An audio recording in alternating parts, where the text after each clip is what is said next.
Jesus could be whatever Jesus wants. Hey, Jonathan. Hey, I was watching your video this morning of that Ricky Berkowitz or whoever it was, and he was taking the machete to the head of Jesus, and you were going over that video, but what was so ironic, maybe it's the spirit work that you speak of, but it reminded me of a study that I was doing. It was either yesterday or the day before in Ezekiel, and it pretty much was talking about machetes and having the weapons to destroy in your hand and going in and murdering a bunch of people. And I'm going to get to that in Ezekiel, but first I want to ask you a question. In 1 John chapter 1, I want to read you this. That which we have seen and heard declare we unto you, that ye also may have fellowship with us. And truly our fellowship is with the Father and with the Son, Jesus Christ. And these things write we unto you, that your joy may be full. This then is the message which we have heard of him, and declare unto you, that God is light, and in him there is no darkness at all. If we say that we have fellowship with him, and walk in darkness, we lie, and do not the truth. But if we walk in the light, as he is in the light, we have fellowship one with another, and the blood of Jesus Christ his Son cleanseth us all from sin. So what does this part mean to you, Jonathan? This then is the message which we have heard of him, and declare unto you that God is light, and in him is no darkness at all. What is darkness? It's sin, right? It's murder. It's rape, stealing from everybody. You got your adultery. How about sex slaves? How about kidnapping? What about child sacrifice? Isn't that darkness? In the Old Testament, that was darkness, and that was Jehovah doing it. But you always seem to call Jehovah Jesus when you're talking about the Old Testament. And I don't particularly agree with that version of it, and I'll tell you why. Because in John 14, it says, Jesus saith unto him, I am the way, the truth, and the life. No man cometh unto the Father but by me. If ye had known me, ye should have known my Father also. And from henceforth ye know him, and have seen him. Philip saith unto him, Lord, show us the Father, and it sufficeth us. Jesus saith unto him, Have I been so long time with you, and yet hast thou not known me, Philip? He that hath seen me hath seen the Father. And how sayest thou then, Show us the Father? Believest thou not that I am in the Father, and the Father in me? The words that I speak unto you, I speak not of myself, but the Father that dwelleth in me, he doeth the works. Believe me that I am in the Father, and the Father in me, or else believe me for the very work's sake. So what were the works of Jesus? He healed the sick. He told people to take care of the poor. He healed the blind. He led everybody towards the light. But that's not what we see in the Old Testament. But yet you keep calling the works of Jehovah the works of Jesus. I think this might be you, Jonathan, in chapter 9, verse 11, the reporter. And behold, the man clothed with linen, had the inkhorn by his side, reported the matter, saying, I have done as thou hast commanded me. That sounds like you, Jonathan.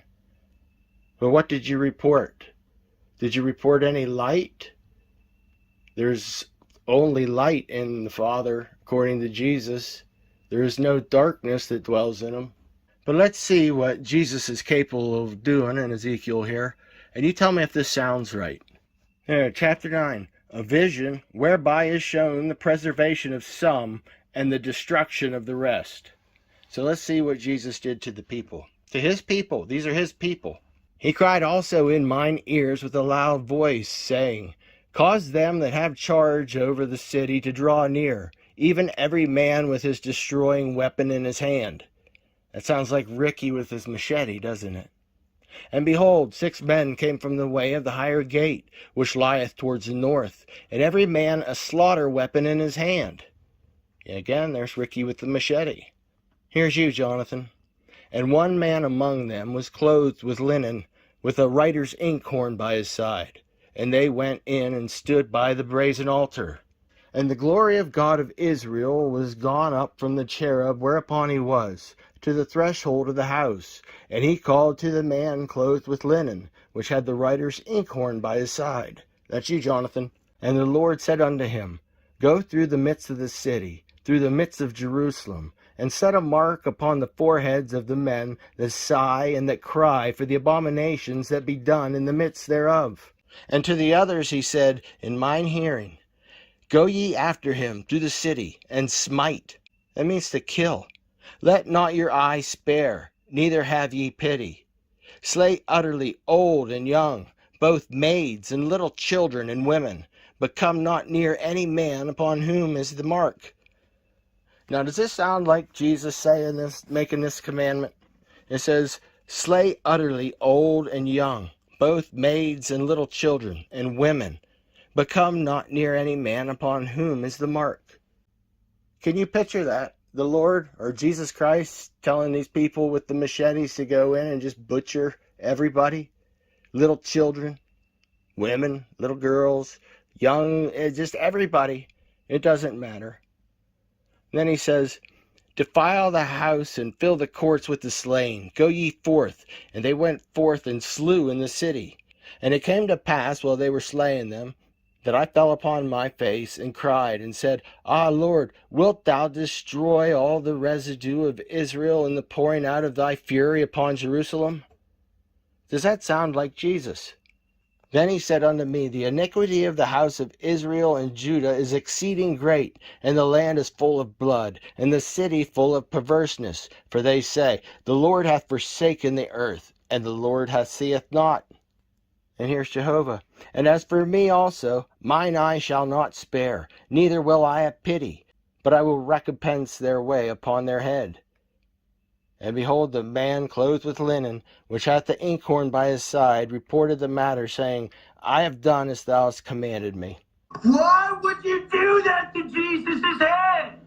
I didn't know it was Jesus. It's a toy. How did you not know it was Jesus? It's a 4-inch toy. I thought he'd be taller. And Jesus could be whatever Jesus wants. And again, I'm going to put it out there, and it just might be my opinion. But does this sound like this is actually Jesus giving this commandment? Go ye after him through the city, and smite. Let not your eye spare, neither have ye pity. Slay utterly old and young, both maids and little children and women. But come not near the man upon whom is the mark. Slay utterly old and young, both maids and little children and women. Utterly. That means completely. Slay him completely. Does that sound like Jesus?